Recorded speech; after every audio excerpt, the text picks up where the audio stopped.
સુરતના ડિંડોલીમાં યુવકને ચપ્પુના ઘા મારી લૂંટ ચલાવાઈ. ડિંડોલી પોલીસે 2 આરોપીઓને ઝડપ્યા. સુરતના ડિંડોલી વિસ્તારમાં યુવકને ચપ્પુના ઘા મારી રોકડા ₹10,000 તેમજ મોબાઈલ ફોનની લૂંટની ઘટના બની હતી. આ ઘટનામાં પોલીસે 3 પૈકી 2 આરોપીઓને ઝડપી પાડી કાયદેસરની કાર્યવાહી હાથ ધરી છે.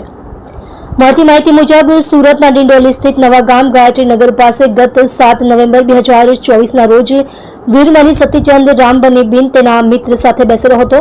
આ દરમિયાન 3 ઇસમો બાઇક પર આવીને વીરમણી પાસે બળજબરી મોબાઈલ ફોન તેમજ રોકડા ₹10,000 લૂંટી ચપ્પુ વડે ઈજા કરી નાસી ગયા હતા.